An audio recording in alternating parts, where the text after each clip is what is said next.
नमस्कार।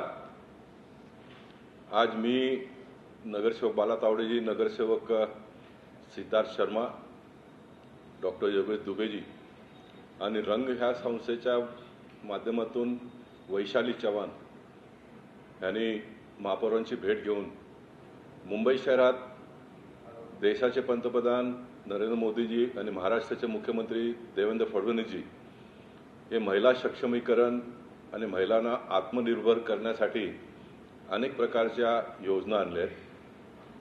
त्यालाच अनुसरून मुंबई शहरामध्ये जे घरगुती वस्तू महिला तयार करत आहेत त्यांना विकण्यासाठी एक बाजारपेठ उपलब्ध व्हावा ह्यासाठी एक बैठक घेतली।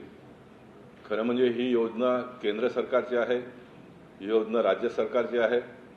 मुंबई महानगरपालिकेमध्ये सुद्धा मी ज्यावेळी नगरसेवक होतो त्यावेळीपासून बाहेर गावातून येणाऱ्या सर्व वस्तूंना ऑक्ट्राई लावू नये अशा प्रकारचा आपण लोकांनी निर्णय घेतला आणि मोठ्या प्रमाणात बचत गट योजनेच्या माध्यमातून किंवा अन्य माध्यमातून महिला या मुंबई शहरात येऊन त्यांनी घरी निर्माण केलेले सर्व ज्या वस्तू आहेत ते विकण्याचा एक व्यवसाय सुरू केला। दुसऱ्या टप्प्यामध्ये मुंबई महानगरपालिकेने केंद्र आणि राज्य सरकारच्या आदेशानुसार स्वतःहून मुंबई महानगरपालिकेचे जिथे जिथे प्लॉट आहेत तिथे मंडप वगैरे घालून अशा प्रकारची एक व्यवस्था लोकांना उपलब्ध करून दिलं। परंतु तिथे विजेची व्यवस्थित सोय नसल्यामुळे, पंखा नसल्यामुळे किंवा गरमीच्या काळात आपण हे सर्व करत असतो आयोजन आणि गरमी जास्त होत असल्यामुळे लोकांचा प्रतिसाद कमी मिळाला आणि ती योजना जवळजवळ बंद पडलेली आहे। असं असलं तरी प्रायव्हेट व्यवसाय करणारे लोक आता चॅरिटेबल ट्रस्टची जागा असो किंवा लग्न समारंभ वगैरे जिथे होत असतो त्या जागा भाड्याने घेऊन हे सर्व व्यवसाय चालवत असतात।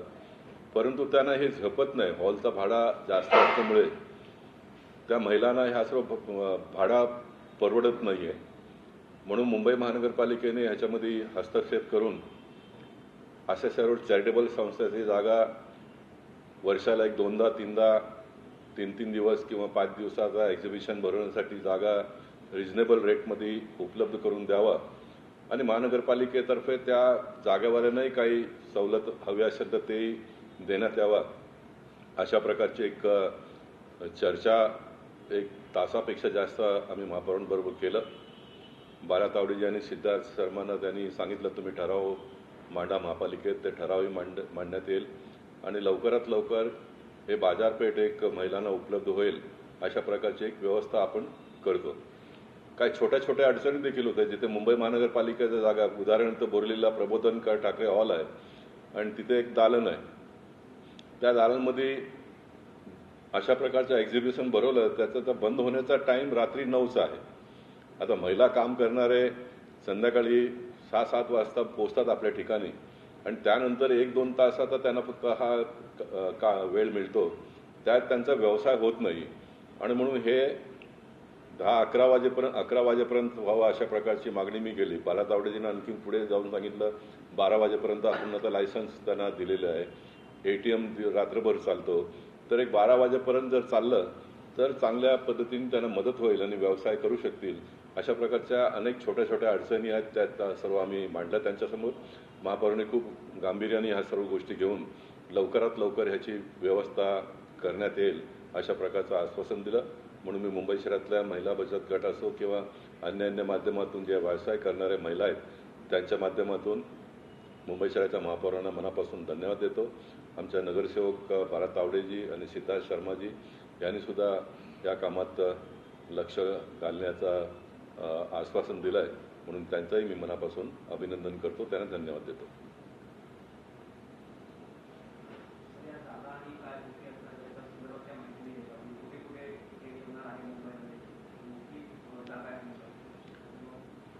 जागा आता एक दिवाळीला त्यांना एक मोठा एक्झिबिशन 5 दिवसाचं भरवायचं आहे, तर आमच्या बोरिवलीचं जर म्हटलं तर बोरिवलीला कोरा केंद्राची मोठी जागा आहे, तर तिथे महानगरपालिकेने सर्व व्यवस्था टेंट वगैरेचे केलं तर मोठ्या प्रमाणात व्यवसाय करणारे लोक येतील। कारण रोजगार उपलब्ध करून देणं फक्त शासन प्रशासनाचं काम नाही, तर लोकांनी पण त्याच्यामध्ये आपली सहभागिता दाखवली पाहिजे। व्यवस्था जी काय करायची ती आम्ही करू. बाकी तर लोकांचा प्रतिसाद आहेत, लोक करायला तयार आहेत, परंतु त्यांना जागा नसल्यामुळे त्यांची फार मोठी अडचण होते. तर महानगरपालिकेच्या माध्यमातून आम्ही येणाऱ्या काळामध्ये हे करू.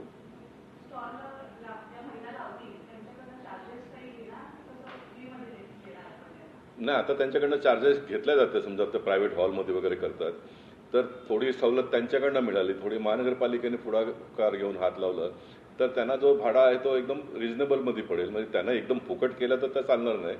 आणि फुकटची कल्पना तर कमीत कमी मी माझ्या जीवनात कधीच कुठलीच गोष्ट करत नाही, परंतु सवलत व्हायला पाहिजे अशा प्रकारची व्यवस्था आम्ही करणार आहोत.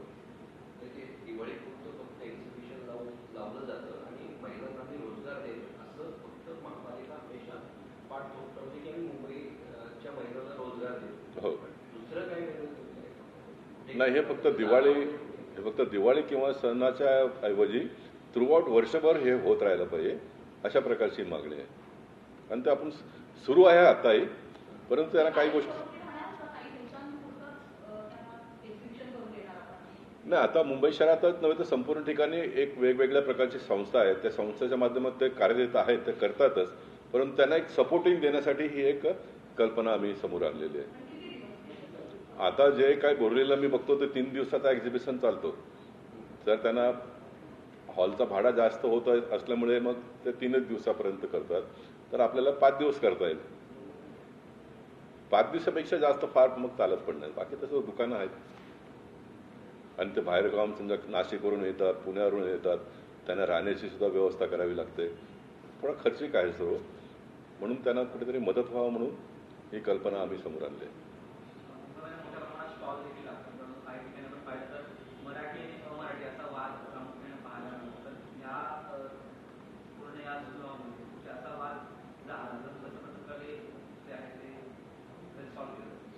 नाही, भाषा ही मला वाटतं का लोकांना जोडणारी एक दुवा आहे आणि भाषेमुळे आपण एकमेकाशी जोडले गेलेलो आहोत. हे असलं तरी प्रत्येक भाषेचा एक वेगळा वैशिष्ट्य असतो. समजा एक मराठी माणसांचा एक स्टॉल प्रदर्शन भरवलं तर तिकडे मराठी ज्या काय वस्तू आहेत, सामुग्री आहेत, ते आपल्याला विकता येते. मग त्या मराठी लोक येतात. अशा प्रकारचं गुजराती असो किंवा अन्य भाषिक असो, अधिक लोक त्या समाजातले जुळावे म्हणून ही कल्पना बरोबर, पण कुठल्याही समाजाला ब्लॉक करण्यासाठी हा नाहीये. तर त्याचा आपल्याला विचार करता येईल. बाबा एकदा आपण मराठी लोकांचं एक्झिबिशन भरवलं, दुसऱ्या ठिकाणी गुजराती किंवा आणखीन कुठल्या भाषिक लोकांचं, असं करता येईल. पण ह्याला मुंबई महानगरपालिकेचा थोडा टच झालं तर संपूर्ण शहरातले लोक जुडले जातील.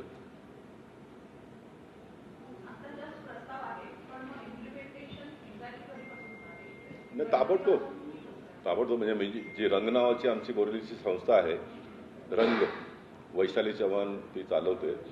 ते आता उद्या 3 दिवसाचं आता एक्झिबिशन आहे, उद्या, परवा आणि सोमवार.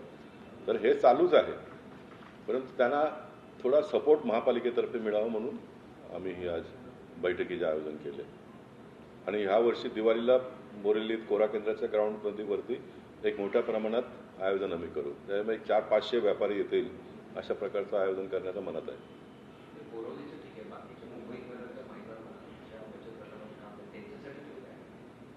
ही योजना संपूर्ण मुंबई शहरातच होणार आहे. आता मी बोरलीला असल्यामुळे मी बोरलीचा नेतृत्व करतो. तसे रितू तावडेजी ईशान्य मुंबईत राहतात, तर ते तिकडे करतील. तसं प्रत्येक भागामध्ये नगरसेवक आहेत, त्या ठिकाणी ते लोक करतील आणि संस्थाही आहेत त्या ठिकाणी.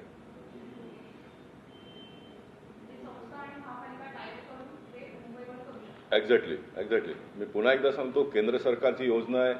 केंद्र सरकारच्या योजनेमध्ये 4,000 रुपये गाडी भाडा देतात सरकारच्या माध्यमातून आणि प्रत्येक दिवशी 500 रुपये होता. मी ज्यावेळी केंद्रात खासदार होतो त्यावेळी, तर ते वाढवा 1,000 रुपये तरी लोकांच्या हातात यावं म्हणून ते रोख पैसेही स्टॉल धारकांना सरकारतर्फे दिला जातो.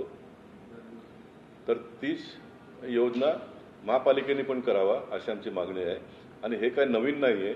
तर महापालिका स्वतः मंडप वगैरे घालून खर्च करून हे करत होतं, पण त्याला फार प्रतिसाद मिळाला नाही. म्हणून आता प्रायव्हेट जागेमध्ये करतात. तर त्या प्रायव्हेट जागेमध्ये महापालिकेला कसं काय मदत करता येईल त्यासाठीच हा एक प्रयत्न आहे.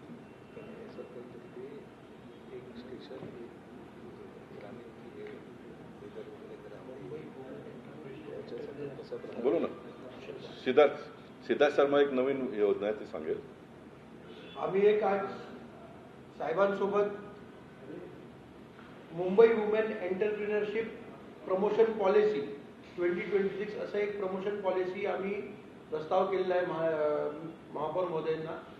त्यामध्ये जे सेल्फ हेल्प ग्रुप आहेत किंवा स्मॉल इंडस्ट्रीज किंवा स्मॉल कंपनीज असेल, जे वुमेन्स त्याच्यामध्ये एंटरप्रिनर असतील, त्यांना सवलत भेटलं पाहिजे मुंबईमध्ये, त्यांच्या प्रमोशन झालं पाहिजे. त्यासाठी एक पॉलिसी आज आम्ही प्रस्तुत केलेली आहे, ज्याच्यामध्ये प्रीमियम्समध्ये त्यांना लिनियन्सी भेटायला पाहिजे. नंतर त्यांना ॲप्लिकेबल जे एक्झिबिशन चार्जेस आहेत, तसं महानगरपालिकाची जागा, असं म्हणजे एक 8 पॉईंट आम्ही दिलेले आहेत प्रमोशन पॉलिसी म्हणून.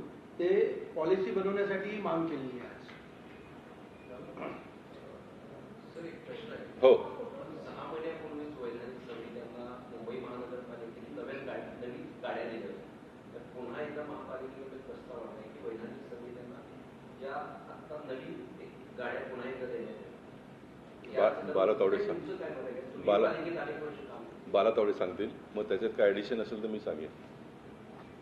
ही वस्तुस्थिती आहे, परंतु असं काही हे नाही. ज्या गाड्या दिल्या आहेत, तर आताच सभागृह नेत्यांचं तुम्ही पत्रकारांना संबोधन ऐकलं असेल की ज्या गाड्या दिल्या आहेत, तर प्रवास करताना त्या गाड्यांमुळे जो त्रास होतो आहे, कारण का आता मुंबई शहरामध्ये ट्रॅफिकमुळे प्रवास करताना 2 तासाचा प्रवास होतो. कारण का आमचे सभागृह नेते बोरिवलीला राहतात, बोरिवली येताना 2-2.5 तासाचा असतो. त्याच्यासाठी आहे.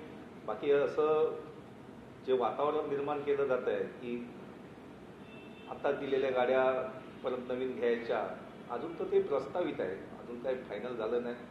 कमिशनरकडे गेलं, त्याच्यानंतर त्याच्यावर नक्की केलं जाईल काय करतात. नवीन गाडी रस्तेच तर नवीन जातात. रस्ते तर चाललेच आहे संपूर्ण मुंबई शहरामध्ये.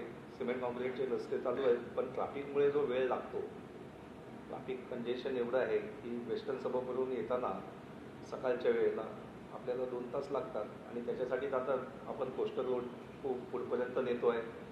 आपल्या फ्रीवेला आपण एक्सटेन्शन देतो आहे, त्याची कनेक्टिव्हिटी वाढवतो आहे.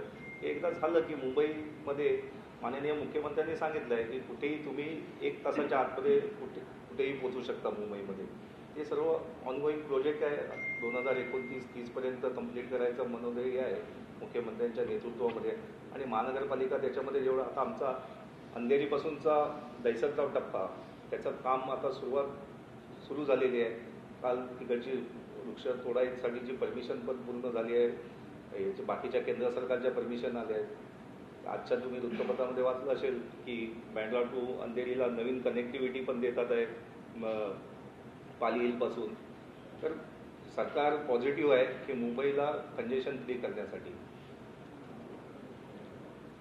मला असं वाटतं की मुंबई महानगरपालिका एक खूप मोठी संस्था आहे आणि इतक्या मोठ्या संस्थेमध्ये काम करणाऱ्या नगरसेवकांना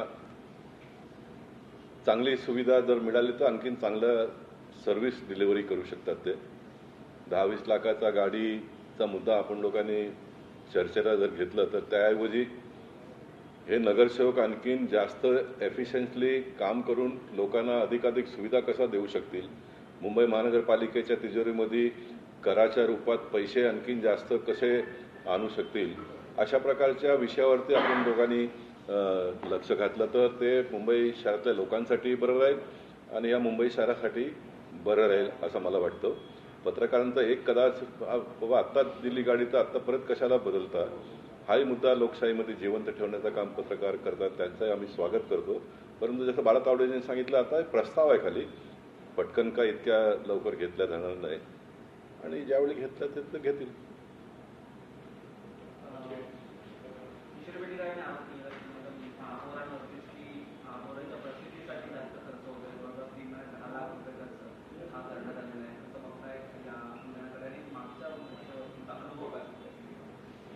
नाही, मला असं वाटतं की ह्या सर्व प्रश्नाचं उत्तर देण्यासाठी स्थायी समितीचे अध्यक्ष आहेत, सभागृहाचे नेते आहेत, हा त्यांचा काम आहे. मी आज वेगळ्या एका कामासाठी आलो होतो. माझी जबाबदारी तेवढीच आहे. धन्यवाद.